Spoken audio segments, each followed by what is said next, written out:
자, 벤처기업 육성회에서 이제 대상받은 팀한테요, 10억 원의 상금을 2018년도 초에 줬거든요.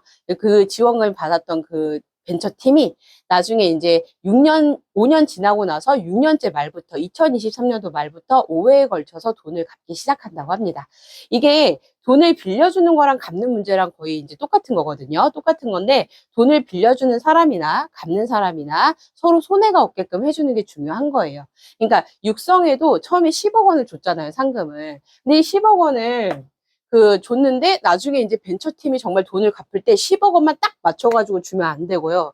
이 육성회가 처음에 10억 원을 주고 나서 총 10년 동안이죠. 2018년도 초에서 그다음에 이제 육성회가 2023년도 말부터 5회 동안 돈을 갚았으니까 총 10년이 지난 시점 말에 그 돈을 완전히 벤처팀이 다 갚게 되는 건데, 갚았을 때 그 갚은 돈이 10억 원에다가 그다음에 이제 만약에 이대로만 갚으면 안 되고 이 육성회가 은행에다 돈을 넣어놨을 수도 있잖아요. 이자율 8%로. 그렇기 때문에 이자율 8%로 돈을 넣어놓고서 10년 동안 넣어놨을 수 있었다라는 것까지 다 고려를 해서 우리가 이제 벤처팀이 갚아줘야 된다는 거죠. 이 정도 가치를 갚아줘야 된다. 10년 동안의 가치를 이자까지 붙여서 그 얘기입니다. 그래서 이제 벤처팀이 제 기둥 하나당 1년이라고 칠게요. 2023년도 그 말부터 예를 들어서 A1을 갚기 시작했다. 그러니까 첫 해에 갚은 금액이 A1이라고 했을 때 문제 조건 보니까 다음해에는 또 똑같이 A1을 주는 게 아니라 얼마를 줘라? 여기에 8%를 좀 증액을 해서 줘라. 주는 돈을. 자, 이렇게 얘기를 했어요. 계속 한번 써볼게요. 3년째 말에는 그러면 요 돈이 또 8% 늘어나, 그 8%더 붙여가지고 이제 주는 거잖아요. 그러니까 얼마 증액해서 주냐면 제곱만큼 증액해서 주라는 거고, 네 번째 해에도 자, 앞에서 갚았던 금액에 또 8%를 더 얹어서 줘라 라고 했으니까 또 이만큼 주게 되고, 그리고 마지막 다섯 번째 해 말에도 얼마만큼 증액해서 줘라? 자, 이마만큼 증액해서 줘라 라고 이제 한 거예요, 조건을. 근데 요것도 잘 생각하셔야 되는 게 이거를 다 더해서 저 돈을 딱 맞추는 게 아니에요. 왜냐면 그러면 벤처기업은 더 너무 많이 갚는 거예요. 더 오바돼서 갚는 거죠. 왜냐하면 첫 해에 갚아줬던 요 금액이 있잖아요. 이 금액을 육성회에서 은행에다 넣어놨으면, 받자마자 넣어놨으면 앞으로 이 돈을 완전히 다 갚는 시점까지 4년이 남아있으니까 4년 동안 이자를 받을 수 있었잖아요. 너 그거 이자 받을 수 있었으니까 그 이자는 빼고 계산해야죠. 그 갚을 때. 그쵸? 그렇게 생각하는 겁니다. 그러니까 정말 이걸 다 더해서 저 가치를 다 맞춰주라는 게 아니라 내가 만약에 A1을 이렇게 줬으면은 앞으로 4년의 기간이 남았으니까 육성회가 이때 받았던 돈을 은행에다 넣었으면 너 이자를 받을 수 있었지? 라고 해서 그 이자는 빼고 주는 거예요. 그렇죠? 그래서 이 돈을 육성회한테 주면, 자, 이 돈을 은행에 넣었다는 전제 하에 8% 복리를 붙이면 이 남은 4년의 기간 동안에 어떻게 불어나 있을까요? A의 복리법 8% 연이율로 4승, 요만큼 불어나 있을 거예요. 완전히 다 갚는 시점이 될 때까지. 그리고 요 돈 있죠? 이 돈도 앞으로 남은 기간 3년 동안 있잖아요. 그쵸? 그럼 이 돈을 제가 육성회한테 줬으면 육성회가 그걸 또 은행에 넣어서 8% 이자를 받았으면, 복리법으로 받았으면 나중에 이제 3년 지난 시점에는 얼마만큼 불어나 있을까요?